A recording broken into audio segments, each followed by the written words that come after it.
Hello friends, তো আজকে আমি আবার একটা ইনকা নিয়ে খুব সুন্দর একটা ভিডিও নিয়ে এলাম। তো এই ভিডিওতে আমি দেখাবো যে কি কি করার পরে ইনকা গাছে এত সুন্দর করে ফুল হয়েছে, এত বড় বড় সাইজের ফুল হয়েছে। আর এরপরে ইনকা গাছটাতে যেন সেকেন্ড বার ফুল আসে, তার জন্য আমি কি করব সেটাও কিন্তু এই ভিডিওতে দেখিয়ে দেবো। তো ইনকা ফুলগুলো দেখুন আস্তে আস্তে এখন অনেক দিন হয়ে গেছে। অনেক দিন হয়ে যাওয়ার পর কতগুলো ফুল কিন্তু কিছু কিছু ফুল একটু খারাপ হতে থাকে। খারাপ হওয়ার সাথে সাথে সেইগুলোকে দ্বিতীয়বারের জন্য আমরা কি করব সেটাও আমি দেখাবো এই ভিডিওতে। তো তার আগে আমি ইনকা ফুলগুলো ভালো করে আপনাদেরকে দেখিয়ে নিচ্ছি। দেখুন ইনকা ফুলের সাইজ কত বড় বড় হয়েছে। আর যতটা ক্যামেরাতে দেখা যাচ্ছে তার থেকে কিন্তু অনেকটা বড় এমনি সাইজ হয়েছে। হাত দিলে বুঝতে পারবেন যদি অরিজিনাল দেখা যায় যে ফুলের সাইজটা কতটা বড়।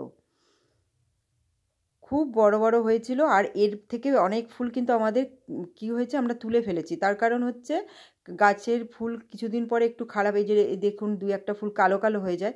কালো কালো ফুলগুলো কিন্তু আমি আর গাছের মধ্যে রাখি না, তবে কিন্তু বীজ তৈরি হতে থাকে। আমি কি করি ওইগুলোকে কেটে ফেলি। তো এখানে যখন প্রথম যে ফুলটা হয়েছিল সেই ফুলগুলোই কিন্তু এখানে তোলা হয়ে গেছে। আর বুঝতেই পারছেন যে এই ফুলগুলো যখন এতটা বড় হয়েছে তো প্রথম ফুলের সাইজটা কত বড় হয়েছে।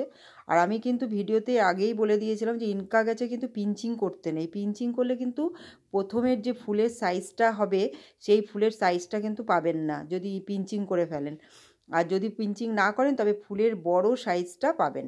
তার আগে আমি এবার দেখিয়ে দিচ্ছি। দেখুন আমি যখন গাছগুলো ছোট ছিল তখন আমি কি কি সার দিয়েছিলাম, কিভাবে গাছগুলোকে বড় করেছিলাম। প্রথমে দেখুন আমি ডিএপির দানা দিচ্ছিলাম।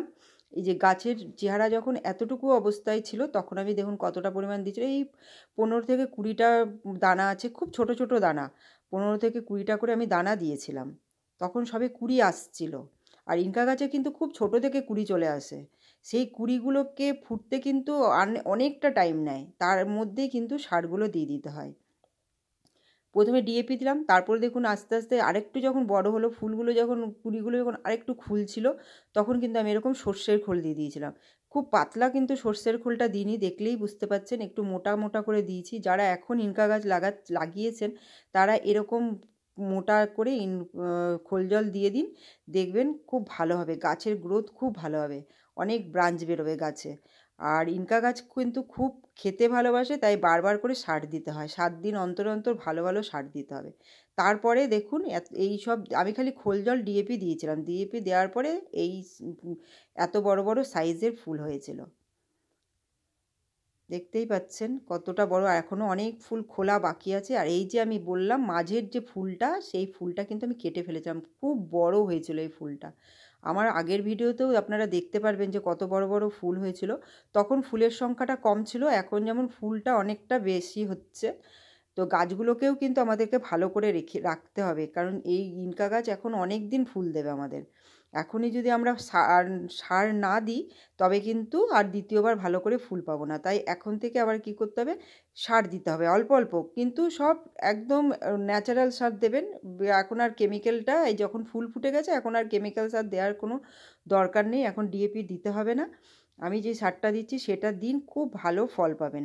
দেখুন আমি যে এই যে গোবর, পুরনো গোবর, এটা আমি আগেও দিয়েছিলাম, আবার দেবো। পুরনো যে গোবরটাকে ভিজিয়ে রেখে দেবেন, ভিজিয়ে একটা রাত রাখলেই হবে। এর পাতলা জলটা প্রত্যেকটা গাছে দিয়ে দিন। তারপরে আবার মাঝে মাঝে এই পাতলা করে খোলের জল দেবেন। এখন যে ফুল ফোটার পরে ইনকা গাছে সার দেবেন সেই খোল জলটা কিন্তু পাতলা করে দিতে হবে, তবে কী হবে আবার নতুন কিন্তু কিছু ব্রাঞ্চ বেরোবে ইনকা গাছে। যেমন গ্যাদা গাছে আমাদের অনেক দিন কিন্তু ফুল পাই, কারণ আমরা কিন্তু এই খোল জল দিতে থাকি তাই জন্য গ্যাদা গাছ আমাদের অনেক দিন ধরে ফুল দেয়। তারপরে সেই ফুলগুলো আমরা পুজোতে ব্যবহার করি। তো সেরকমই ইনকা গাছেও তাই আপনারা এই গোবর জল আর খোল জল এখন আবার দিতে থাকুন, অল্প অল্প করে পাতলা পাতলা করে দেবেন। তবে কী হবে, ফুলগুলোও নষ্ট হবে না আর নতুন নতুন করে ব্রাঞ্চ বেরোতে থাকবে। আর এরপরে যে ফুলটা হবে সেই ফুলের সাইজটা খুব প্রথমের মতো এত বড় হবে না, সেটাও আমি আপনাদের বলে দিচ্ছি। এরপরে যে ফুলের সাইজগুলো হবে একটু ছোট হবে, প্রথমবারের থেকে সেকেন্ড বার একটু তুলনামূলকভাবে ছোট হয়। আর এর পাতলা জল এই দেখুন আমি অল্প অল্প করে পাতলা জল দিয়ে দেবো। এই জিনিসগুলো এখন ইনকা গাছে করতে পারেন আপনারা।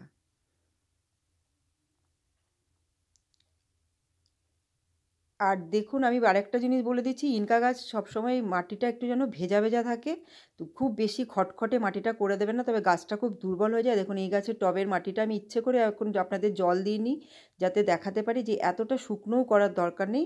আপনারা সবসময় জল দিয়ে প্রতিদিন অন্তত জল দেবেন ইনকা গাছে মানে জল যাতে যদি মাটিটা ভেজা ভেজা থাকে, তবে কিন্তু গাছের ফুলগুলোও অনেক দিন ভালো থাকবে এবং পাতাটাও ভালো থাকে, তাড়াতাড়ি শুকিয়ে যাবে না।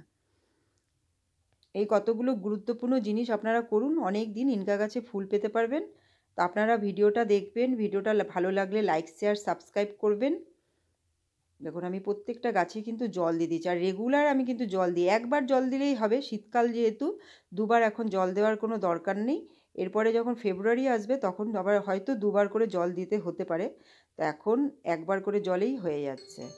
আর ইনকা গাছের যে কালো কালো কখনো কখনো কুড়িগুলো দেবেন কালো হয়, ওগুলো আগের থেকেই তুলে ফেলে দেবেন। আমি আগেই দেখালাম, এই ভিডিওটার মধ্যেই আছে, তো তখন আমি বলিনি, এখন বলে দিচ্ছি।